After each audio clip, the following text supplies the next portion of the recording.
108 திவ்ய தேசங்களில் 4வது தேசம் திருச்சி மாவட்டம் திருவெள்ளரையில் அமைந்துள்ள அருள்மிகு புண்டரீகாட்ச பெருமாள் திருக்கோவிலாகும். திரேதா யுகத்தில் புண்டரீகன் என்ற யோகி திருவெள்ளரையில் ஒரு நந்தவனம் அமைத்து அதில் வளர்ந்த துளசியால் பெருமாளையும் தாயாரையும் பூஜித்து வந்தார். இதனால் மகிழ்ந்த பெருமாள் அவருக்கு காட்சி கொடுத்ததால் இங்குள்ள பெருமாள் புண்டரீகாட்ச பெருமாள் என்று அழைக்கப்படுகிறார். இந்த ஆலயம் ஸ்ரீரங்கம் கோயிலை விட பழமையானது என்றும் அயோத்தியை ஆண்ட ஸ்ரீ சக்கரவர்த்தியால் கட்டப்பட்டதாகவும் கூறப்படுகிறது.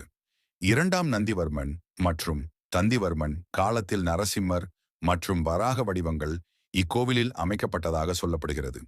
மேலும் கோவிலுக்கு வெளியே உள்ள ஸ்வஸ்திக் வடிவ குளம் தந்திவர்மனால் உருவாக்கப்பட்டது.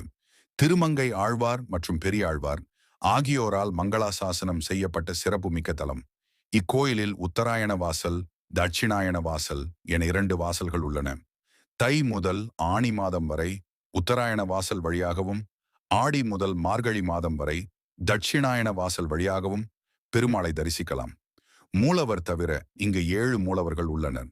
மணிகர்ணிகா, சக்கர, புஷ்கல, வராக, கந்த, பத்ம தீர்த்தம் என பல தீர்த்தங்கள் இங்கு உள்ளன.